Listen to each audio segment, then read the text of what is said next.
নমস্কার, সকলকে আজকের অনুষ্ঠানে স্বাগত জানাচ্ছি। আজকে যে টপিক নিয়ে প্রথমে আলোচনা করব সেটা হচ্ছে বৃহস্পতি পরবর্তী প্রায় 15 দিনের জন্য মকর রাশির নবাংশে অবস্থান করবে, তার উপর একটা সামগ্রিক আলোচনা। আর দ্বিতীয় যে আলোচনাটা আজকেই করবার ইচ্ছা আছে সেটা হচ্ছে কেতুর বিশাখা নক্ষত্রে ট্রানজিট হবে, সেটাও সামনের মাসে হবে, 8 ফেব্রুয়ারি ঘটবে। বাট আজকে দুটো প্রোগ্রামই করবার ইচ্ছে আছে, যদি সময় অপ্রতুল না হয়ে পড়ে তাহলে করব। প্রথম যে অংশটা সেটা ভীষণ ইম্পর্টেন্ট অংশ। বর্তমান আমি আপনাদের প্রত্যেককে বলেছিলাম যে বাংলা মাসের এই যে মাঘ মাসটা চলবে, স্পেশালি এর ইফেক্টটা শুরু হয়ে গেছে জানুয়ারি মাসের 8 তারিখের পর থেকেই।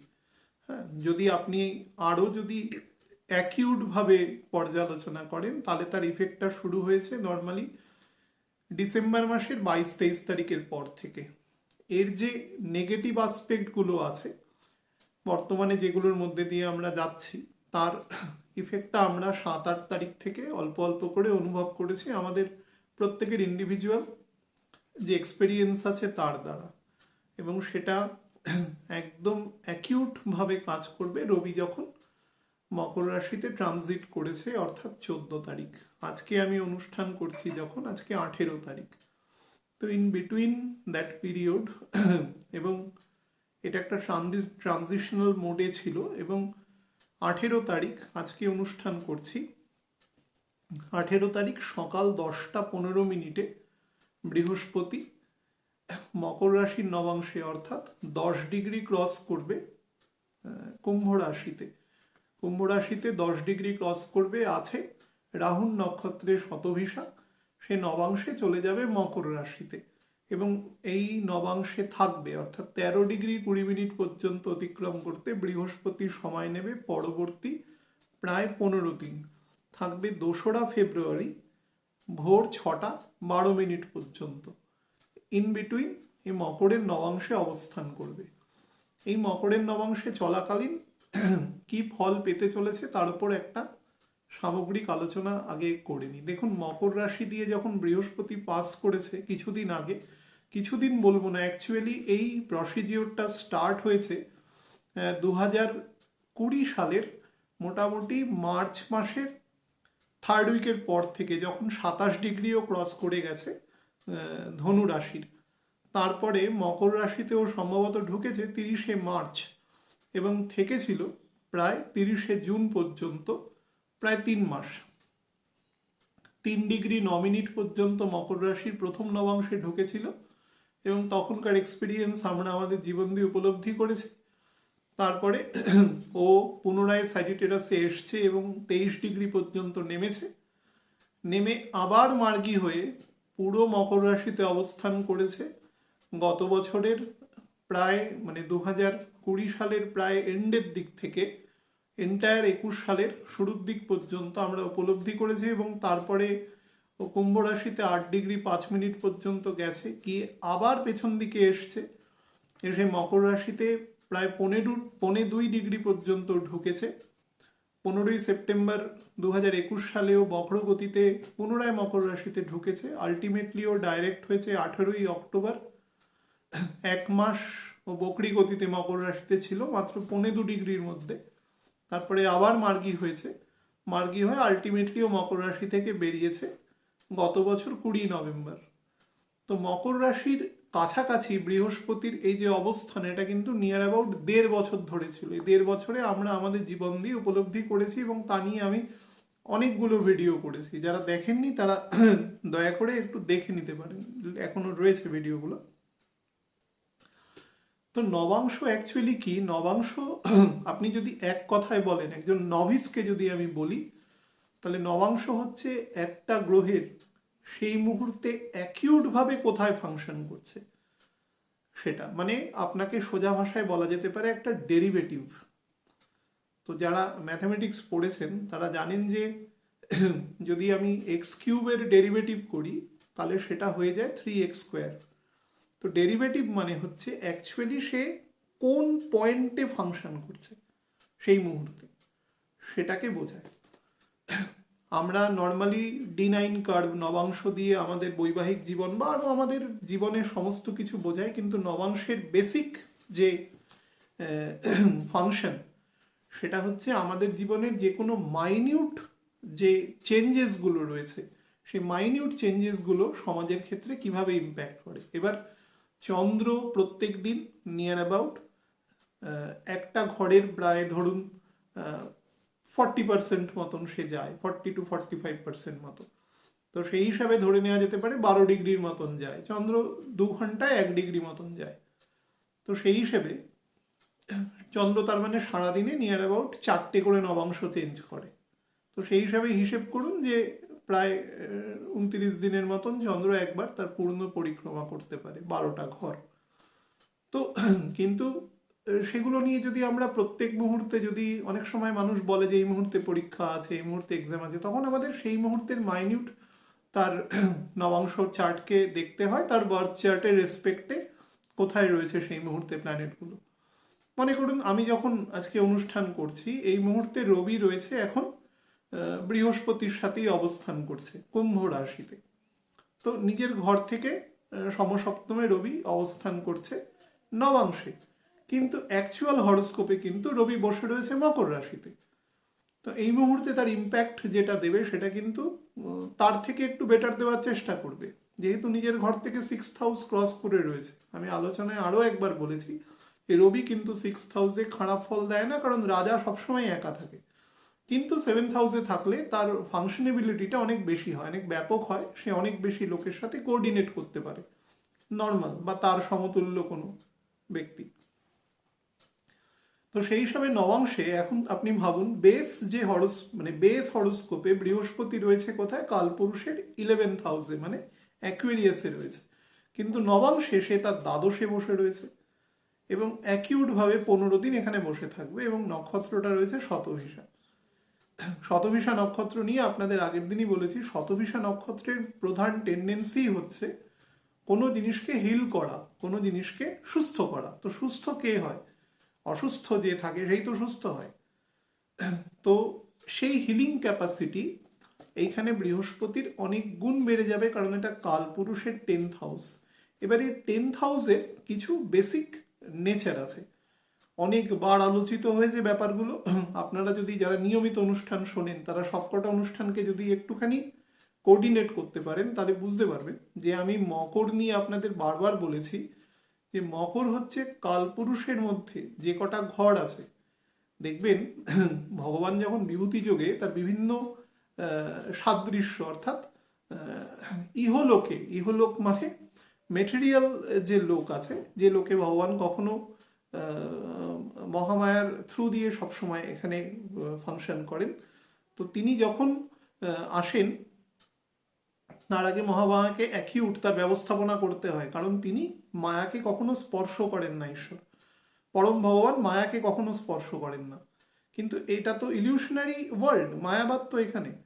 তো এখানে যখন সে চলে আসবে একে কিন্তু বেসিক তিনি বিভূতি যোগে যখন আমাদের এই মায়াবাদের বিভিন্ন মেটেরিয়ালের সাথে নিজের তুলনা করেছেন যে আমি কি হতে পারি, আমি কার কার সাথে, গাই হিসাবে বলেছেন, তিনি কামধেনুকে বলেছেন, তিনি বিভিন্ন রকম উদাহরণ দিয়েছেন, তিনি পর্বত হিসাবে বলেছেন, তিনি হিমালয়কে বলেছেন, কখনো সুমেরুকে বলেছেন, বিভিন্ন রকম উদাহরণ তিনি দিয়েছেন নিজের সাথে তুলনা করতে গিয়ে। কিন্তু তিনি একটা কথা বলেছেন, রাশি হিসাবে আমি হচ্ছি মকর। তার মানে মকর হচ্ছে ভগবান যেটাতে স্পর্শ করবে সেটা পরম গুণ সম্পন্ন হয়। পশু হিসাবে বলেছেন আমি সিংহ, মানে রাজা। তিনি যেটা স্পর্শ করেন সেটা শ্রেষ্ঠ থাকে। তিনি সারথী অবস্থায় থাকলেও সেটাই সেই মুহূর্তে শ্রেষ্ঠ, তিনি যে পজিশনে থাকবে সেটাই সেই মুহূর্তে শ্রেষ্ঠ। তো রাশি হিসাবে উনি মকর বলেছেন। তো মকরের একটা স্পেসিফিক ডিপ্লোম্যাটিক নেচার আছে। আমি অন্তত 10টা লোকের নাম বলে দিতে পারি যারা বিভিন্ন ফিল্ডের লোক। আমি যদি নামগুলো বলি আপনারা অবাক হবেন সেই লোকের সহ্য শক্তি কতটা রয়েছে।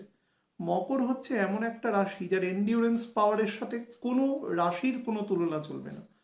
মকর সব কিছুকে নিয়ে নিতে পারবে ভেতরে, মকরের ধারকত্ব এত বেশি আছে। নাম্বার 2 হচ্ছে মকর হচ্ছে ডিপ স্পিরিচুয়াল রাশি। ডিপ কোনো মাঝামাঝি নয়। এখানে সমস্ত গ্রহ এক্সেপ্ট রবি, সমস্ত গ্রহ এখানে আসলে তার যে গুণ, সেই গুণকে সে কিছুক্ষণের জন্য ডাইলিউটেড হয়ে যায়। ইভেন মঙ্গল, আমরা মঙ্গলকে যে তুঙ্গ বলি, এখানে আসার পরে এক্সল্টেড বলি। অ্যাকচুয়ালি এক্সল্টেড মানে কি? আগুনকে কখন আমি ভালো বলবো? যখন আগুনের ব্যবহার নিয়ন্ত্রিত করতে পারবো। একটা বন দাবানলে ছারখার হয়ে যাচ্ছে পুড়ে, তখন কি বলবো আগুনের ব্যবহার খুব ভালো? হ্যাঁ, সেটা নিশ্চয়ই কোনো উন্মাদ ছাড়া কেউ বলবে না। আগুনের ব্যবহার, মঙ্গল হচ্ছে অগ্নিতত্ত্বের প্ল্যানেট, সে যতক্ষণ নিয়ন্ত্রিত থাকবে ততক্ষণ সে সবার কাছে উপকারী থাকবে। একটা গ্যাস দিয়ে আগুন উঠছে, সেটা যদি একেবারে বিভীষিকার মতন উঠতে থাকে সব জায়গা থেকে, তো পালিয়ে যাবে যে রান্না করছে, কারণ সেটা আনকন্ট্রোলড হয়ে গেছে। তো সেটার জন্য একটা নির্দিষ্ট অংশ করা আছে যেখান দিয়ে আগুনটা বেরোয় এবং যেটাকে নিয়ন্ত্রণ করা যায়, কমানো বাড়ানো। সেই জন্যই সেটা কাজে লাগে। যে কোনো শক্তি যখন সেটা অনিয়ন্ত্রিতভাবে বেরোতে থাকে বা সেটার ট্রান্সফরমেশন হতে থাকে, তো তখন সেটাকে খুব একটা কাজে লাগানো যায় না, কারণ আমাদের অত বড় ধারকত্ব নেই। আপনারা যারা কেউ পদার্থবিদ্যা নিয়ে পড়াশোনা করেছেন তারা জানবেন যে আমাদের ধারকত্বের যে ইউনিট আছে সেটাকে ফ্যারাডে মাপা হয়, ফ্যারাড 10⁷। তো পৃথিবীর যে ধারকত্ব সেটা ফ্যারাডে আসে না, সেটা মাইক্রো ফ্যারাডে লেখা হয়। মাইক্রো মানে বুঝতে পারছেন, সেটা তার মোটামুটি 1000, 10,000 ভাগের 1 ভাগ, 10⁻³ 10⁻³ মানে 1000 ভাগের 1 ভাগ, নিয়ার অ্যাবাউট। মাইক্রো ফ্যারাডে লেখা হয়। পৃথিবীর ধারকত্ব 1 ফ্যারাডের সমান নয়। এবার আপনি ভাববেন এত বড় একটা ধারকত্ব নিয়েছে কেন? বিজ্ঞানীর নাম অনুসারে নামটা হয়েছে, তার ইউনিটটা। কিন্তু অ্যাকচুয়ালি আমাদের আর্থের ক্যাপাসিটি নেই একটা বিদ্যুৎকে রাখার, অত বড় ব্যাটারি তৈরি করা যাবে না। একটা বাজ যখন পড়ে, থান্ডারস্টর্ম যখন হয়, সেটাকে যদি ধরে রাখা যায় তো অনেক বছর আমাদের কোনো জ্বালানি লাগবে না, কিন্তু সেটা রাখার জন্য অত বড় ব্যাটারি নেই। সব কিছুর একটা ক্যাপাসিটি আছে। যখন অনিয়ন্ত্রিত শক্তি আসে, তো মকরের ঘরে কি হয়, সমস্ত শক্তি নিয়ন্ত্রিত হয়ে যায়। মকর সবাইকে শ্রিঙ্ক করে দেয়, সংকুচিত করে দেয়, সমস্ত গতিবিধির ওপর নিয়ন্ত্রণ করে দেয় মকর। আমি আপনাদের অনেক দিন বলেছি, যারা নিয়মিত অনুষ্ঠান শোনেন, আগে যখন গ্লোবে অনুষ্ঠান করতাম, এখন প্রায় 1 বছর অনুষ্ঠান করছি না, এমনি পুরনো অনুষ্ঠানগুলো চলে। তো আপনারা দেখেছেন আমি বলেছিলাম যে যখন 26°40' শনি ক্রস করে যাবে ধনু রাশির, যখনই রবির নক্ষত্রকেও ক্যাচ করবে এবং সঙ্গে সঙ্গে ও নবাংশেও চলে আসবে অ্যাকচুয়ালি ধনু রাশিতে, সেই মুহূর্ত থেকে কিন্তু পৃথিবীতে সব কিছু ক্লোজার শুরু হবে, বন্ধ শুরু হবে। এটা বন্ধের সময় হয় না, রাত্রিবেলা আমরা ঘুমাই, জীবনে সময় সারাদিনই একটা সময় তো আমরা বিশ্রাম নিই, ডিপ স্লিপে থাকি। সেরকম এটা হচ্ছে ডিপ স্লিপের ঘর, এটা হচ্ছে চূড়ান্ত ডিপ্লোমেসির ঘর। এখানকার মানুষ হচ্ছে সর্বাধিক শান্ত মানুষ, সর্বাধিক সেজ মানুষ। আমি যখন কুম্ভ রাশিতে শনি যাবে, যখন আমি কম্প্যারেটিভ আলোচনা করবো এই দুটো ঘরের মধ্যে ডিফারেন্সটা কি, তখন আপনারা বুঝতে পারবেন যে অ্যাকচুয়ালি কুম্ভ, যে শনির অ্যাকচুয়াল মূল ত্রিকোণ, সে মকরের থেকে কতটা ডিফারেন্ট। হ্যাঁ, অ্যাকচুয়াল যদি আপনি মোটা দাগের আলোচনা করেন তো দুটোই শনির ঘর পরপর, কিন্তু দুটোর মধ্যে তো ডিফারেন্স আছে, নাহলে ভগবান দুটো ঘর করবে কেন? পরিষ্কার ব্যাপার। তো মকরকে নেওয়া হয়েছে, মকর ঈশ্বর কেন চুজ করেছেন? কারণ ইট ইজ দ্য শ্রেষ্ঠ রাশি। মানে তিনি ডাস্টবিনে আসছেন অ্যাকচুয়ালি, এটা তো ডাস্টবিন অ্যাকচুয়ালি, দুঃখালয়ম বলেছে, অশাশ্বতম অনিত্যম বলেছে। তো ভগবানের কাছে এটা ডাস্টবিনের সমান। তো ডাস্টবিনে এসে সে তো চেষ্টা করবে একটা ইট ঠিটের উপর পা রাখার, পাটার ময়লার মধ্যে না ডুবে যায়, তার মধ্যে এটা শ্রেষ্ঠ। তো ভগবান যেখানে থাকবেন, ভগবান কি করে, ভগবান কোনো রকম বিচলিত চিত্ত চাঞ্চল্য, এই টাকার পেছনে দৌড়াও, এখানে অহেতুক দৌড়াদৌড়ি করো, কোনো কারণ নেই, কোনো প্রাণী করে না, আমি তো বলি এটা ঈশ্বর কখনো আপনাকে পারমিট করবে না।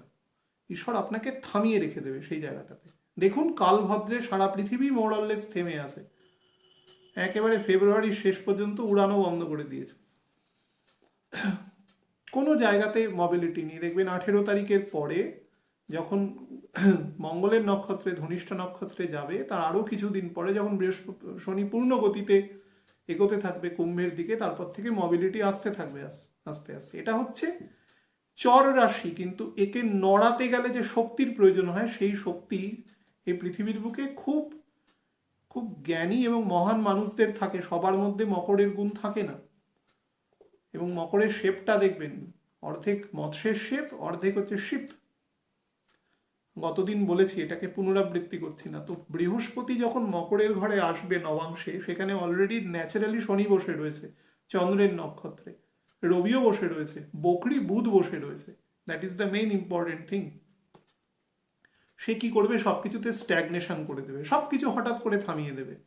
এইবার প্রথম সূত্রটায় চলে যাই, যে আমি আপনাদের প্রথম বলেছিলাম যে এই যে একটা মাস আছে, অর্থাৎ 14ই জানুয়ারি থেকে মোটামুটি 13ই ফেব্রুয়ারি, এই যে ফেজটা কোনোভাবেই কোনো মবিলিটি করার মতন জায়গা নয়। এবং কোনো জিনিস কিন্তু অ্যাস্ট্রোলজিতে দুম করে শুরু হয় না, তার একটা প্রিফেস থাকে। প্রিফেসটা শুরু হচ্ছে কবে? ডিসেম্বরের 21-22 তারিখের পর থেকে আস্তে আস্তে। সেটা অ্যাকিউট হচ্ছে কবে? জানুয়ারি মাসে 7-8 তারিখের পর থেকে। সেটা একদম অ্যাক্টিভ হয়ে যাচ্ছে কবে? 14 তারিখ থেকে, আজকে যে অনুষ্ঠান করছি 4 দিন আগে থেকে। তো ভেরি স্পেসিফিক্যালি আপনাদের বলছি, এখানে বৃহস্পতি অবস্থানকালীন কোনো এক্সপেরিমেন্টাল ওয়ার্ক করবেন না। যতটুকু পারবেন বেঁচে থাকার জন্য, যতটুকু মিনিমাম কাজ দরকার, যারা ইমার্জেন্সি পারপাসে কোনো ফাংশন না করছেন, তার ব্যতিরেকে যতটা পারবেন নিজেকে শান্ত রাখা, স্থির রাখা, স্পিরিচুয়াল অ্যাক্টিভিটিসের সাথে নিজেকে অ্যাটাচ রাখা সম্পূর্ণ, এবং ঈশ্বরের, পরমেশ্বরের নাম ধ্যান করা। আপনারা বিষ্ণু সহস্রনাম করতে পারেন, আপনারা ভগবানের অষ্টোত্তর শতনাম করতে পারেন, আপনারা পুরুষসূক্ত পাঠ করতে পারেন, আপনারা যা খুশি হোক, মোটমাট রামরক্ষা স্তোত্রম পাঠ করতে পারেন, যা খুশি, যেটা করে আপনাদের হিলিং হয়। বহু মানুষ আমাকে বলে যে আমি হনুমান চালিসা পাঠ করছি, অমুক পাঠ করছি। হনুমান চালিসা পাঠ করুন। হনুমান একাদশ রুদ্র, মহাদেবের পূর্ণ অংশ। মহাদেব কেন এসেছিলেন? To serve. ভগবান যখন আসে তখন সবাই আসতে হয় টু সার্ভ। দেখবেন কোনো দেশের কোনো বড় পার্সোনালিটি যখন কোনো জায়গায় আসেন, যে কোনো দেশের ক্ষেত্রে এটা প্রোটোকল, সেখানকার লোকাল যারা লোক আছেন, লোকাল যারা বড় লোক আছেন, তারা তার সাথে আসেন, সিকিউরিটি আসে, অনেক কিছু, সেরকম তাকে সার্ভ করতে আসে, পরিষ্কার ব্যাপার। তো হনুমান তাকে সার্ভ করতে এসছে। এবং সার্ভিংয়ের ওয়ার্ডগুলো দেখুন, আমি কেন কথাটা বলছি তার পরে বলছি।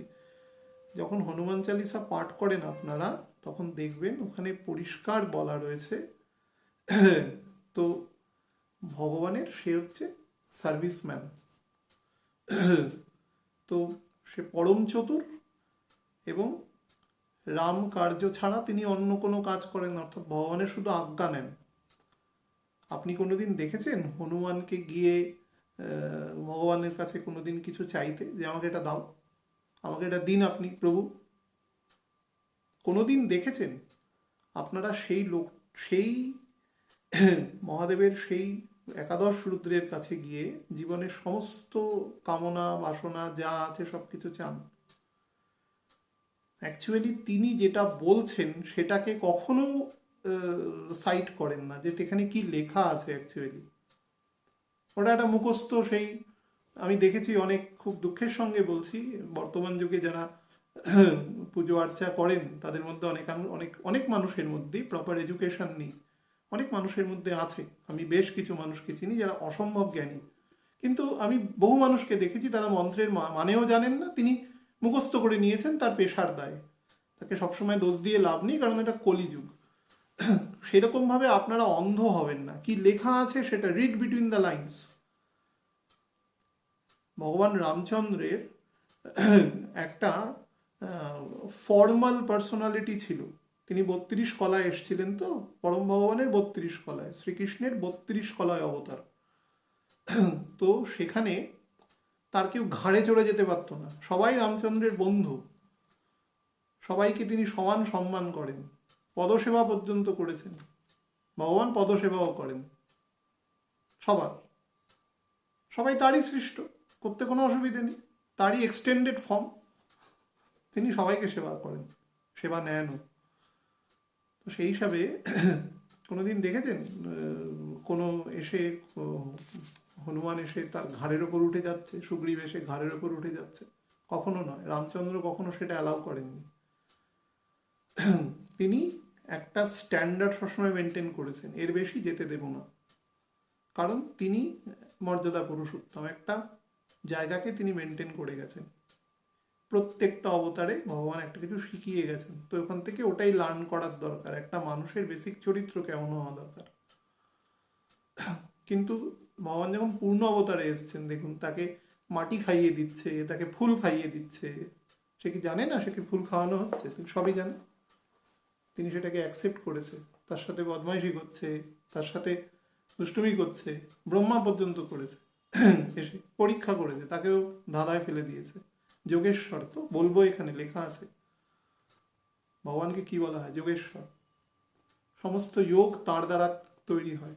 তিনি একাধারে, তার কাছে এমন পরম শক্তি আছে, তিনি একসাথে অনেক কিছু যোগ তৈরি করে দিতে পারেন, যেটা আপনি আমার ভাববারও বাইরে, তিনি করতে পারেন। এই সময়টা শুধু এই কাজ করুন, just think about god, the supreme personality, তার কথা চিন্তা করুন, গোবিন্দের কথা চিন্তা করুন, আর বাইরে কোনো কিছু চিন্তা করবেন না। তার কথা চিন্তা করুন, তার ধ্যান করুন, তার উপাসনা করুন এবং মনকে শান্ত রাখুন। কারণ আপনি যদি সামান্য বিচলিত হন, এখান থেকে যে বিপুল পরিমাণ ট্রান্সফরমেশন অফ এনার্জি আছে, সে আপনাকে সেই এনার্জি নেওয়ার মতন ক্যাপাসিটি আমাদের কারণ নেই, সেটা আমরা করতে পারবো না, আমরা মিসগাইডেড হয়ে যাব। এই সময়টা দয়া করে কিছু নতুন শুরু করবেন না, যে কাজ চলছে সেটার কন্টিনিউয়েশনটা মিনিমাম যতটুকু না করলে না হয় ততটুকু করুন। যদি সামান্য এমফেসিস দেন, মানে অতিরিক্ত কিছু করবার চেষ্টা করেন, সেটা কিন্তু ভুল বলে পর্যবসিত হবে। পরিষ্কার বলে দিচ্ছি, আপনাদের নিজেদের জীবনের এক্সপিরিয়েন্স দ্বারা নিজেরা বুঝতে পারবেন। চারপাশে এমন কিছু ঘটনা এই সময় ঘটবে, দেখবেন যারা কোনো কাজ জোর দিয়ে করবার চেষ্টা করছে তারা কিন্তু এই সময় মিসলিডেড হবে সামহাউ। অত্যন্ত সৎ গুণ সম্পন্ন না হলে সে মিসলিডেড হবে, পরিষ্কার ব্যাপার, এটা বুঝে নিন। এই সময় যেটা করবেন না সেটা হচ্ছে, এই সময় প্রচুর এনার্জি নবাংশে অবস্থানের জন্য, মানে ক্যাপ্রিকর্নের প্রচুর এনার্জি সঞ্চয়, এবং মস্তিষ্ককে পরবর্তী 15 দিন সব কিছু থেকে একটু উইথড্র করে নিন। আমরা গাড়ির ক্লাচ টিপি না, ক্লাচ যখন টিপি তখন ছেড়ে দেয় তো চাকাটাকে, সেরকম একটা অবস্থায় ক্লাচটা ধরে রাখুন গাড়ির। কোনো কাজ করবেন না, এ সময় মস্তিষ্ককে অ্যালাইন করুন, সেলফ ইন্ট্রোস্পেকশন করুন, যে আমি 2 তারিখটা চলে গেলে তার ঠিক 2 দিন বাদে বুধ যখন ডাইরেক্ট হয়ে যাবে, তার 4-5 দিন পর থেকে I will be function all this. 15 দিনের পর যথার্থ ব্যবহারের উপযুক্ত করে তোলা। এই সময় প্রচুর আইডেলনেস আসবে, ইনার্শিয়া আসবে, ঠান্ডাও তো পড়েছে দেখতে পাচ্ছেন চারিদিকে, এবং শীত তো ঠান্ডা হবে, তো ইনার্শিয়া আসবে, প্রচুর ডিপ্লোম্যাটিক সেন্স তৈরি হবে, সেটাকে পজিটিভ জায়গায় অ্যাপ্লাই করবার জন্য উপযুক্ত পরিবেশের জন্য প্রতীক্ষা করুন। সিম্পলি 15 দিন, এই 15 দিন একটা ভ্যাকেন্সি পিরিয়ড আছে, এই সময় অ্যাকচুয়ালি নিজের মিনিমাম ফাংশন বাদে কোনো কাজ করবেন না। আপনি দেখবেন, এই আমি হনুমান চালিসা নিয়ে প্রচুর মানুষ কথা বলেন, দেখুন মহাদেব হওয়া কারোর পক্ষে সম্ভব নয়, মহাদেব ভগবানেরই একটা ডিস্টর্টেড ফাংশন, এই জড়জগতের কাজকর্ম পরিচালনার জন্য তার ফাংশন, সুতরাং সেটা হওয়া কখনো সম্ভব নয়। আমরা যারা বৈষ্ণব ধর্ম পালন করি তারা বলি যে দুধ দইতে কনভার্ট হয়ে যাওয়া, দুজনই দুধের প্রোডাক্ট, কিন্তু দুজনের মধ্যে ট্রান্সফরমেশনগত প্রচুর ডিফারেন্স আছে। কারণ ভগবান মায়াবাদকে স্পর্শ করবার জন্য নিজেকে ট্রান্সফর্ম করলেন একটা ফর্মে, তা আপনি হাজার চেষ্টা করেও সেটা হতে পারবেন না। মহর্ষি হনুমান, ঠিক আছে, কিন্তু তার প্রিন্সিপালটা ফলো করুন প্লিজ। আমাকে রোজ অন্তত যদি 50টা SMS আসে, 20টা এই সম্বন্ধিত আসে। বহু লোক বলে হনুমানজির কি পায়ে তলায় শনি আছে, তো সেখানে তেল দেব, অমুক দেব। কোথাও তেল দিতে হবে না, কেউ তেল চায়নি আপনার কাছে। আপনার তেলের অপেক্ষায় কি বসে রয়েছেন তারা, আপনি দেবেন তারপরে গিয়ে রান্না করবে? এসব কিছু করতে হবে না, আপনি তার নির্দেশ ফলো করুন, উনি কি বলেছেন সেটা ফলো করুন, পরিষ্কার ব্যাপার। শাস্ত্রে শুধু বলছে, আমাদের শাস্ত্র কিন্তু অদ্ভুত সায়েন্টিফিক মোডে আছে, সব কিছু প্রশ্নোত্তর পর্বে লেখা আছে। আপনি যদি সেটা ফলো না করতে পারেন, আপনার কোনো মানে নেই। আপনি যতই লৌকিক আচার পালন করুন না কেন, কিচ্ছু হবে না আপনার। কলিযুগে তো অন্তত হবেই না। নাম সংকীর্তন এবং ফলো, সেটা করুন। এবং আমি এই কথাটাই কেন বারবার স্ট্রেস দিচ্ছি, এই সময়টা এই কাজটা করবার জন্য। আপনি যদি এখান থেকে বিচ্যুত হন, তা আপনি কালের যে নিয়ম, একজন অ্যাস্ট্রোলজারের কাজ কি কালের নিয়মের কথাটা আপনাকে বলে দেওয়া। তো কালের নিয়মের যে কথাটা, সেটা আপনাকে আমি বলছি by the blessings of my guru, এবং বহু পণ্ডিতদের জায়গা একসাথে নিয়ে বলছি, বই নিয়ে। এই সময়টা সেটাকে ব্যবহার করুন। এ সময় শরীরকে মনকে শান্ত রাখুন, সিক্ত রাখুন, ঠান্ডা রাখুন। না হলে করতে পারবেন না। মাথার মধ্যে যদি হাজার চিন্তা ঘোরে, আপনি কোনো কাজই অ্যালাইন করতে পারবেন না। কারণ শুক্র মঙ্গল একসাথে রয়েছে এবং সে মকরের দ্বাদশে বসে রয়েছে কিন্তু। এবং মঙ্গল খুব দ্রুত স্পিডি, মানে মানে হাই ভেলোসিটিতেও শুক্রের দিকে এগোচ্ছে, শুক্র উল্টো দিকে আস্তে আস্তে আসছে। তাই নিয়ে আলোচনা করেছি, তো সেটাকে চেষ্টা করবেন। তো ডিপ্লোম্যাটিক সেন্স এ সময় বৃদ্ধি পাবে। কোনো বড় কাজের পূর্বে যেরকম একটা বিশ্রাম বা শান্তি বা একটা ব্যালেন্স অফ মাইন্ডের প্রয়োজন হয়, সেই রকম একটা অবস্থায় নিজেকে নিয়ে যান। যারা অকাল্ট সায়েন্সের চর্চা করেন, এই যে আমরা করি, সমুদ্র বিজ্ঞানের চর্চা করি, এই সময় এই শাস্ত্র নিয়ে যারা পড়াশোনা করতে চান, যাদের ডিপ সেন্স আছে, সেটা করুন। বাট সবসময় ওভারল্যাপিং করে যাবেন না, প্রত্যেকটা স্তর আছে, স্তর অনুসারে ওঠার চেষ্টা করুন। এই সময় সাইলেন্টলি কাজ করে যান, যেটাকে আমরা অকর্ম বলি। সাইলেন্টলি কাজ মানে ওই মেটেরিয়াল কাজ নয়। আমি মেটেরিয়াল কাজ করতে বলছি না। মেটেরিয়াল কাজ জীবন ধারণের জন্য যতটুকু প্রয়োজন হয় ততটুকু করুন। বহু মানুষ আমাকে বলে যে আমি বিরাট কার্মিক লোক, অফিসে 10 ঘন্টা কাজ করি। তো কি আছে 10 ঘন্টা কাজ করো, ওই কাজ তুমি না থাকলে অন্য কেউ করে দিত। ওটার দ্বারা কি কি হতে পারে? কিছুই হতে পারে না। যে কাজটা অ্যাকচুয়ালি করা দরকার ছোটবেলা থেকে, সেই কাজটা আমরা কেউ না করে বাদ বাকি সমস্ত কাজ আমরা করি, এবং এটা একমাত্র মানুষ করে, অন্য কোনো প্রাণী করে না। দয়া করে সেটা করবেন না। মানে you have to read between the lines. আচ্ছা, ডিভাইন কর্ম করুন, অকর্ম যেটাকে বলা হয়। স্পিরিচুয়াল স্টাডি শেষ করতে পারেন। যাদের মধ্যে যারা দীক্ষা নিতে চান এই সময়, মানে ট্রাইস টু বি ইনিশিয়েটেড, তারা এই সময় করতে পারেন। যদি সেরকম কোনো সময় আসে তো সেটাকে করতে পারেন, খারাপ হবে না। আগামীকাল পূর্ণিমা আছে, তো করতে পারেন সেটাতে। কোনো নিকটস্থ সম্পর্ককে গুরুত্ব প্রদান করবেন। যদি যদি দেখেন যে সেখানে একটা বোন অফ কন্টেনশন আছে, সেই বোন অফ কন্টেনশনের মধ্যে যাবেন না, কোনো দিন যাবেন না। সেখানে গিয়ে আপনি কিছু করতে পারবেন না এই সময়। মানে সেটাকে সলভ করার ক্ষেত্রে আপনি যেটা করবেন, সেটাকে মেনটেন করুন, স্টেটাস কুও মেনটেন করুন, স্থিতাবস্থা মেনটেন করুন, অপ্রীতিকর পরিস্থিতি থেকে রক্ষা করুন, এবং নিজের জীবনে সমস্ত রকম স্পিরিচুয়াল গুণকে কাজে লাগান। সেটাকে অ্যাকুয়ার করুন, কাজে লাগান। স্পিরিচুয়াল গুণ হচ্ছে মানুষকে, মানুষের একটা প্রথম কাজ হচ্ছে নিজেকে শান্ত রাখা। জাস্ট হয়তো আমরা উত্তেজিত হই কিছুক্ষণের জন্য, কিন্তু শান্ত হয়ে যাওয়া, নিজেকে কাজ থেকে সরিয়ে নেওয়া এবং আমিত্ব থেকে যত দ্রুত বেরিয়ে যাওয়া।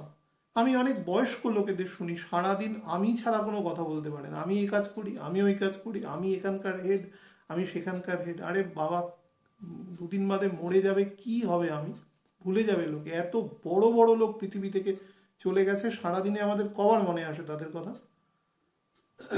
কবার মনে আসে? এত বড় বড় লোক চলে গেছে, আমরা কি করব? কোনো একটা অফিসের কোনো একটা কোনার ঘরে চুপ করে বসে হয়তো কাজ করছি, কোথাও একটা ব্যবসা করছি, কোনো কারোর থেকে ভাড়া নিয়ে, কোথাও কিছু পয়সা হয়তো অ্যাকিউমুলেট করেছি, একটা দামি হয়তো গাড়ি কিনেছি, একটা দামি ফ্ল্যাট। কে মনে রাখবে আমাদের এই পৃথিবীতে? কেউ মনে রাখে না। এটা কালের নিয়ম। দয়া করে সেগুলোর মধ্যে ঢুকবেন না, তাহলে কিন্তু কষ্ট হবে। অন্য সময় যা খুশি করুন, সেটা বলার মানে সেটার কোনো রাইটও নেই, আমি কে বলবার। কিন্তু এই সময়টা চেষ্টা করুন টাইমটাকে সঠিকভাবে কাজে লাগানোর। সম্পূর্ণ সোল, আমাদের যে হৃদয়, যে আমাদের যে আত্মা, মানে পরমাত্মার অংশরূপে বসবাস করে, হৃদয়ে বসবাস করে, তার এই সময় একটা পুরো হিলিং চলবে। এই সময়টাতে হিলিংটার অংশ নিন এবং সেটাকে বোঝার চেষ্টা করুন। বডিকে সোলের থেকে সেপারেট ভাবার চেষ্টা করুন। যত স্পিরিচুয়াল নলেজ আছে এই সময় গেইন করবার চেষ্টা করুন, কারণ এই সময় আপনি যে কাজই দৌড়াদৌড়ি করে করবেন তার কিন্তু একটা বড় অংশ এই সময় সফলতা পাবে না। খুব ভালো দশা বা ভালো গুণ সম্পন্ন ছক না হলে পাবে না। আমি বলবো না করাই এই সময়টা। এমনিতেও এই সময়টা প্যান্ডেমিক সিচুয়েশন আছে, কিছু চুপচাপ থাকুন, শুধু শান্ত থাকুন, নিজেকে পরিশুদ্ধ করুন ভিতর থেকে, মানে একদম যাকে বলে ডিটক্স করা আর কি, পরিষ্কার ব্যাপার। রিপেন্ট করুন, খারাপ কাজ করলে সেটাকে রিপেন্ট করুন, যে আমি তো অনেকবার নিজের আমি আমি আমি আমি বলে প্রচার করেছি, তো এই আমি থেকে নিজেকে বাদ দিন। আর ফেইলিয়ার আসবে, প্রচুর ফেইলিয়ার আসবে, বিশেষ করে যারা যত মেটেরিয়াল চিন্তা করবেন তাদের তত ফেইলিয়ার আসবে। ফেইলিয়ারটাকে অ্যাকসেপ্ট করুন। এ সময় কোনো কাজ হবে না, এ সময় একটা একটা অদ্ভুত ধরনের বদ্ধ সময় এই 18-20 দিন অন্তত। আমি বলেছি যে ফেব্রুয়ারি মাসের মিড পর্যন্ত, কিন্তু তার ইফেক্টটা 8 তারিখ অবধি থাকবে, তারপরে হুইল অটোমেটিক্যালি রোল করা শুরু করবে আস্তে আস্তে। 28 তারিখ থেকে, এই মাসের আর 10 দিন পরে 28 তারিখ থেকে বুধ মকর রাশির নবাংশে ঢুকে যাবে বকরি অবস্থায়। তখন থেকে কিন্তু ব্যাপারটা আরও স্টিকি হয়ে যাবে। হ্যাঁ, কারণ বুধ এবং বৃহস্পতির মধ্যে সম্পর্কটা হচ্ছে চতুর্থ দশম সমসপ্তম, বা বৃহস্পতি বৃহস্পতি বুধ বুধ একে অপরের চতুর্থ দশম কম্বিনেশনে থাকে সবসময়। তো বুধ এবং বৃহস্পতি যখন দুজনেই নবাংশে মকরে অবস্থান করবে, সে কিন্তু আরও বেশি একটু বেশি পরিমাণ গতিহীনতা তৈরি করবে।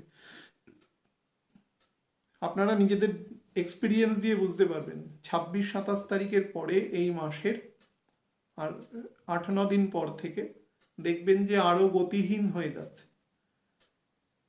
যদি দেখেন যে সেই অবস্থায় গতিশীলতা বাড়ছে, তাহলে বুঝবেন মানুষ এই রুলস, মানুষ মানে সমাজের সংখ্যাগরিষ্ঠ মানুষ, এই রুলসগুলো তৈরি আছে সমাজে সেগুলো মানছেন। আর যেটা মানার সম্ভাবনা আমি অন্তত চোখে খুব কমই দেখি, অনেক বয়স্ক মানুষকেও দেখি যে রুলস রেগুলেশন যেগুলো প্রিভেইল করছে সেগুলোকে মানেন না। তো তারা কিন্তু মানে ঘোরতরভাবে সমাজের সামগ্রিক বিপদটাই ডেকে আনছে।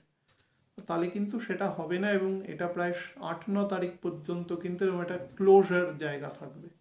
তারপর থেকে আস্তে আস্তে গতি নেওয়া তৈরি করবে, এবং স্পিরিচুয়াল লাইফকে রিয়েল লাইফের মধ্যে, মানে অ্যাকচুয়ালি রিয়েল লাইফ, স্পিরিচুয়াল লাইফটাই রিয়েল লাইফ। আমরা যে জীবনটা বাঁচি সেটা হচ্ছে একটা হোক্সিং লাইফ, হলো লাইফ। সেই লাইফটার অ্যাকচুয়ালি কোনো প্রাধান্য নেই। সেই লাইফটাকে অ্যাপ্লাই করুন এবং আসল জিনিসটা চিনুন। ওই সমস্ত বস্তু, আমি একটা কিছু অ্যাপ্লিকেশন করলাম, আমি একটা বড় কিছু ভেঞ্চার করলাম বেঁচে থাকার জন্য, এইটা লাইফ নয়। মনুষ্য জন্ম দেওয়া হয় টু রিকগনাইজ ইয়োরসেলফ, নিজেকে চেনার জন্য। আমরা এন্টায়ার মনুষ্য জন্মে, যবে থেকে একটা বাচ্চা মোটামুটি কথা বলতে শেখে, তার মা বাবা আরও বেশি কথা বলা শুরু করে এবং তাকে তার জীবনের যে দাসত্ব বৃত্তি যেটা আছে সেটার মধ্যে তাকেও ঢুকিয়ে দেয়, অর্থাৎ একটা একটা স্লেভ বানিয়ে দেয় তাকে। এখানে যাও, ওখানে যাও, এখানে বড়, ওখানে বড়। তার পরিণতি কী হয়? একটা জীবনে বাচ্চাটা অত্যন্ত দুঃখী, অনেক পয়সা হয়তো সে করতে পারে মেটেরিয়ালি, কিন্তু সে অত্যন্ত দুঃখী এবং অত্যন্ত হতাশগ্রস্ত, এবং পারপাসলেসনেস অফ লাইফে তৈরি হয়। সে কোথায় যাচ্ছে সে নিজেও জানে না অ্যাকচুয়ালি। সে অনেক টাকা বেতন পায়, তার কোনো জীবনের পারপাস নেই। কেন জানেন না? কারণ তার মা বাবাও জানেন না। তারাও ছিলেন অন্ধগলির মধ্যে ছিলেন, এবং সন্তানকেও অন্ধগলির মধ্যে পাঠিয়ে দিয়েছে। জীবনে শুধু মানে ওইটা কামানো জীবনের কাজ নয়, জীবনে বোথ মেটেরিয়াল এবং স্পিরিচুয়ালটা একসাথে চলা উচিত। আমি আজকে এই রিলেটেড অনেকগুলো কথা বলেছি, আমি কোনো সাইট করে কোনো কথা বলিনি, কিন্তু দয়া করে ওই সমস্ত মনে রাখবেন যে জীবনে প্রচুর অন্যায় করছেন, আর ওই ভগবানের কিছু একটা পাঠ করে নিলাম, ওতে কিছু হয় না। অনেকে বলে যে কম্পেনসেট করা যায়, কোনো কম্পেনসেশন কোনো জায়গা নেই। অন্যায় করলে তার মেটেরিয়াল শাস্তি আপনাকে পেতে হবে। আপনি যদি মেটেরিয়ালি ভালো কাজ করেন তার মেটেরিয়াল পুরস্কার পাবেন। বাট এগুলো থেকে বেরিয়ে যান। আপনার লাইফটা মেটেরিয়াল নয়, ইউর এ ডিভাইন মানুষ। আপনার সোলটা ডিভাইন, সৃষ্টির শুরু থেকে সোলটা ছিল। যখনই এই সৌরজগৎ থাকবে না তখনই সোলগুলো থাকবে সব কটা। আমাকে অনেক সময় প্রশ্ন করে এত জনসংখ্যা বেড়ে যাচ্ছে, নতুন সোল কি আমদানি হচ্ছে? অ্যাকচুয়ালি এই প্রশ্নগুলো করেন যারা, বুঝতে পারি তাদের অজ্ঞতা আছে, কারণ তারা বেসিক্যালি নিজেদের বেশি ওভার স্মার্ট করার চেষ্টা করেন, কারণ তাদের স্পিরিচুয়াল কোনো বিদ্যে নেই। বা একটা জনসংখ্যা এক্সটিংক্ট হয়ে যাচ্ছে তার মানে তার সোলটা কি চলে যাচ্ছে? এখানে জনসংখ্যাটা বিষয় নয়, প্রচুর সোল আছে এমনিতেও, যারা এখনো ধরুন বডি পায়নি কোনো না কোনো অবস্থায়, সেটা ভগবানের নির্দিষ্ট বিধান আছে, সেই অনুসারে তার বডি সে পাবে, কোনো না কোনো বডি সে পাবে, যদি সে চলে না যেতে পারে একবারে বৈকুণ্ঠে, তার চলে না যেতে পারে। আর যেহেতু নাম্বারটা বাড়ছে তার মানে অধঃপতিত মানুষের সংখ্যা বাড়ছে। ভগবান সবাইকে বলে যে কন্ট্রোলার হওয়ার চেষ্টা করেন। আমাদের একটা সবসময় ভিতরে একটা সুপ্ত ইচ্ছে থাকে যে আমি কন্ট্রোলার হব, সব কিছুকে কন্ট্রোল করব। সবার থাকে, মুখে সবাই একটা ভান করে চলে, প্রিটেন্ড করে অ্যাকচুয়ালি। কিন্তু একটা মানুষকে যদি দুজনের মধ্যেও দিয়ে দেওয়া হয়, সে আরেকজনকে চেষ্টা করবে কন্ট্রোল করার। এটা একটা ইনস্টিংক্ট, এটা থেকে মানুষ একমাত্র বেরোতে পারে যার ছোটবেলা থেকে স্পিরিচুয়াল বিদ্যে আছে, না হলে সে করেই যাবে এই কাজটা, আমৃত্যু করে যাবে। আমি একদিন মজা করে বলেছিলাম, কারো যদি পরমায়ু 10 মিনিট বাড়িয়ে দেওয়া হয়, 10 মিনিটও সে সেই কাজই করবে। মনে করুন কোনো মানুষ হঠাৎ করে মারা গেলেন, দুর্ভাগ্যজনকভাবে হঠাৎ করে তার কিছু এমন হলো, মারা গেলেন, একটা কাজের মধ্যে ছিলেন, 10 মিনিট বেঁচে থাকলে 10 মিনিট ওই কাজই করতেন। এরকম কোনো ব্যাপার, সে বেরোতে পারবে না সেখান থেকে। বেরোনোটা কোনোদিন ভাববেন যে বুড়ো হলে বা আপনি বয়স হয়ে গেলে আপনি বেরোবেন, এরকম কোনো দিন হয় না। সিস্টেমটা ছোটোবেলা থেকেই প্র্যাকটিস করতে হয়, যে ছোটোবেলা থেকে কোনো সিস্টেমের মধ্যে না থাকে সে কোনো দিন সেই সিস্টেমকে বড় হয়ে অ্যাডপ্ট করতে পারে না, কোনো দিন পারে না। মহর্ষি বাল্মীকি এবং 2-4 জন এক্সেপশনাল ক্যারেক্টার আছেন যারা পেরেছেন, সেই জন্য তারা মহর্ষি। আমার আপনার মতন লোক নন তারা। সিম্পল বোঝার চেষ্টা করুন দ্য ফ্যাক্ট, যেটা করতে হবে সেটা ছোটোবেলা থেকে। এবং জুপিটারের মতন ভালো লার্নার, কিন্তু জুপিটার গুরু আপনাকে প্রকৃষ্ট শিক্ষা দেবে। 15 দিন কম সময় নয়, 7 দিনের মধ্যে পুরো ভাগবত পাঠ করার নিয়ম আছে, এই মাঘ মাসেই পাঠ করা হয়, নির্দিষ্ট সময় আছে পূর্ণিমা থেকে। সেটাকে দয়া করে অ্যাপ্লাই করুন লাইফে, অত্যন্ত ভালো সময়, জীবনে অ্যাপ্লাই করুন, দেখুন জীবনের অনেক দুঃখ থেকে কেটে যাবে।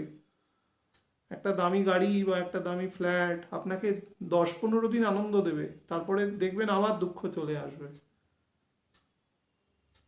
লজিকটা অ্যাপ্লাই করুন। সিম্পল।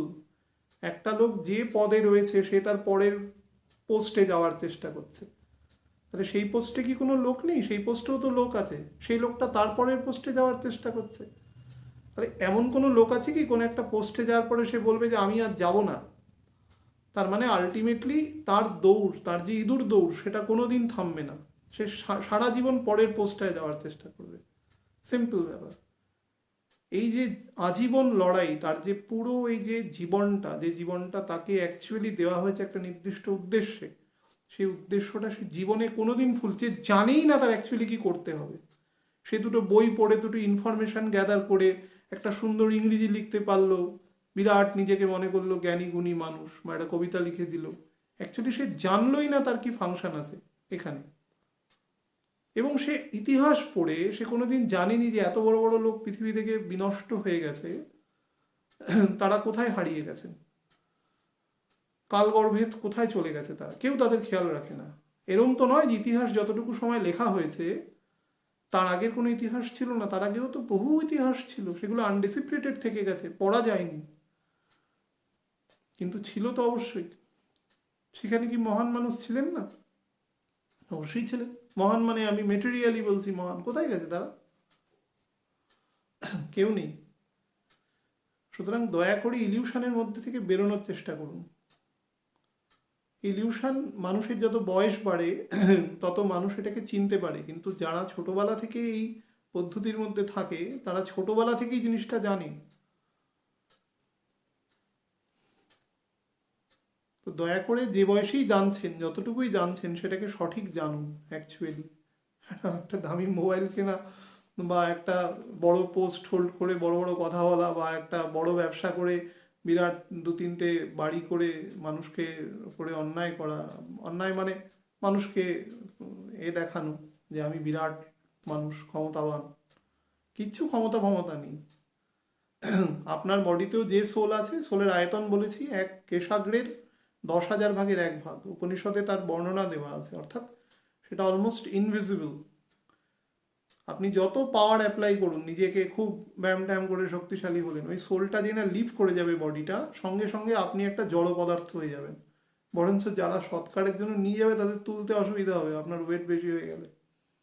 হালকা থাকলে তবু ঠিক আছে, কি হবে ওইটুকু না থাকলে? আপনি ঘুমিয়ে থাকুন না ডিপ স্লিপে, আপনাকে একটা ছোট পতঙ্গ বা একটা সাপ এসেও তো আপনাকে ক্ষতি করে দিতে পারে। ডিপ স্লিপটাই চিন্তা করুন, যখন আপনার কিচ্ছু মনে থাকে না, সেই সময় আমাদের পরম ভগবানের সাথে সাক্ষাৎ হয়। প্রত্যেক দিন তিনি সাক্ষাৎ করেন তার প্রত্যেক সন্তানের সাথে, সে কোভিড থেকে শুরু করে একেবারে আমাদের মতন উৎকৃষ্ট জীব সবার সাথে, সবার সাথে। আহম বীজ প্রদা পিতা, তিনি সবার বীজ প্রদানকারী পিতা, আপনার পিতারও পিতা। তিনি দেখবেন বলেছে যে পিতা, মাতা, পিতা, পিতামহ, মাতা, পিতা, ধাতা, পিতামহ। অর্থাৎ আপনার কোনো ব্যক্তির যদি বাবা দাদু একই লোক হন, অ্যাকচুয়ালি তার কোনো বাবা বা দাদু নেই, তিনি অজন্মা, সেটাই নিজে বলেছেন। যখন পড়বেন গুরুর দ্বারা ব্যাখ্যা শুনতে হয়, তিনি নিজেকে বলেছেন তিনি অজন্মা, কিন্তু তিনি সবার পিতা, বীজ প্রদানকারী পিতা। তিনি সবার সাথে গভীর ঘুমে সাক্ষাৎ করেন, সেই সময়টা আমাদের মনে থাকে না। প্রত্যেকটা দিন আমরা অন্তত 8 ঘন্টার জন্য, যে খুব কম ঘুমায়ও সেও ঘুমায়, সেই ঘুমের মনে থাকে না, সেই সময় সাক্ষাৎ করেন পরম ভগবান সবার সাথে। খুব যোগী পুরুষেরা হয়তো মনে রাখতে পারেন। তো দয়া করে এই সময়টাকে অ্যাপ্লাই করুন। It is a very good time for application. এবং এই সমস্ত এই ছোটোখাটো কাজ, এখানে একটা কোথায় গেলে 500 টাকা পাবো বা এগুলোতে ছেড়ে দিন। বেঁচে থাকার জন্য যতটুকু ততটুকুর বাইরে খুব একটা কাজ করবেন না। নিজের জীবনে একটা সময় দুঃখ আসবে, নিজেকে থামাতে শিখুন। এই সমগ্র ভূখণ্ড আপনার পেলেও আপনার লোভ লালসা কোনোদিন কমবে না। আপনাকে যদি 10 মিনিটের জন্য বলে দেওয়া হয় না পৃথিবীর মালিক আপনি, সব আপনার, আপনি কি ভোগ করবেন? আপনি তো এ দেশ থেকে ও দেশ গিয়ে ভোগ করতে করতে আপনার জীবন চলে যাবে। সামান্য বুদ্ধি অ্যাপ্লাই করুন। মস্তিষ্কটা মাথার উপরে দেওয়া আছে মানে এটা শ্রেষ্ঠ পার্ট বডির মধ্যে, এটাকে সামান্য অ্যাপ্লিকেশন করতে শিখুন। এবং এই হাইপোথেটিক্যাল এসের থেকে বেরোনোর চেষ্টা করুন। It is the best time to relieve yourself, এখান থেকে বেরোনোর জন্য। আর জ্ঞান হচ্ছে এমন শক্তি না যে মানে যখন আপনার পরম জ্ঞান আসবে তখন এমন শক্তি দেবে যে শক্তি আপনাকে পৃথিবীর কিছু দিতে পারবে না, কিছু দিতে পারবে না, কোনো কিছুর ওপরে আপনার এফেক্ট থাকবে না। কারণ আপনি জানবেন যে ধ্রুব সত্যটা কি। আপনার হাসি পাবে লোককে দেখে। আমার কাছে বহু লোক আসে, আমি তাদের মানে একদম প্রকৃত সম্মান দিয়ে বলছি, তারা জানেই না একটা অ্যাস্ট্রোলজারকে কি প্রশ্ন করতে হয়। অনেকে বাইরে গিয়ে বলে কিছু জানে না, এরকম এরকম বাজে লোক এরকম বলে দেয়। আর কি বলে খুব লোভী, আবার কেউ বলে যে ঠিক আছে কিছু জিনিস বলেছে এরকম। অ্যাকচুয়ালি তিনি জানেনই না তাকে কি প্রশ্ন করতে হবে। তো প্লিজ আপনার এই সময়টা প্লিজ কনসেন্ট্রেট করুন, এই সময় পড়াশোনা করুন প্রচুর পরিমাণে। দেখবেন এই জিনিসটা আপনাদের ভীষণ ভালো ফল দেবে। এই টাইমটা 18 তারিখ থেকে 2 তারিখ পর্যন্ত, এবং পারলে 7-8 তারিখ পর্যন্ত এটার এক্সটেনশনটা করুন। মোটামুটি 20-21 দিন। 20-21 দিনে অনেক কিছু পড়ে নেওয়া যায় যদি রোজ 3-4 ঘন্টা করেও পড়েন। অন্তত একবার গো থ্রু করুন, সত্যিটা জানুন। তবে অবশ্যই চেষ্টা করবেন কোনো স্পিরিচুয়াল টেক্সট কখনো নিজে না পড়ার, কারণ ওটা গল্পের বই নয় যে ওটার ব্যাখ্যা আপনার মতন কবি এক মতন করে লিখেছেন, আপনি আপনার মতো একটা ব্যাখ্যা হলো, এরকম নয়। তার একটাই, তার ইউনিল্যাটারাল ব্যাখ্যা।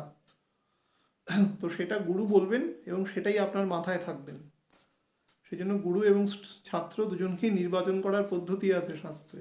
গুরুও বুঝে নেবেন আসল গুরু, ছাত্র বুঝবেন এবং ছাত্রকেও তিনি বুঝে নেবেন সে আসল ছাত্র। মেলবন্ধন হলেই শিক্ষাটা ঠিক হয়, না হলে হয় না। আমরা এই পদ্ধতিগুলো থেকে অনেক বাইরে চলে এসেছি, এখন সব কিছুই অনেক মেকানিক্যাল হয়ে গেছে, কারণ কোনো আমাদের কাছে কোনো ওয়েপনও নেই এত মানুষ তাদের কন্ট্রোল করার। কিন্তু অ্যাকচুয়ালি ব্যাপারটা ন্যাচারাল হওয়া উচিত, সেটা হয় না। ভালো থাকবেন প্রত্যেকে। শুধু এই সময়টা প্রত্যেকে চেষ্টা করুন সাইলেন্ট থাকার, শান্ত থাকার, স্থির থাকার। এবং যারা যোগা প্রাণায়াম করেন রীতিমতো, তারা এই সময় ব্যাপারটাকে খুব ডিপলি এক্সারসাইজ করুন, খুব ভালো হবে। এবং বিষ্ণু সহস্রনাম শুনুন, পাঠ করুন, যদি যাদের মুখস্থ আছে পাঠ করুন। ভগবানের অষ্টোত্তর শতনাম আছে বা পুরুষ সূক্ত পাঠ করুন, অনেক বেটার ফল দেবে আপনাকে। ভালো থাকবেন প্রত্যেকে। নমস্কার।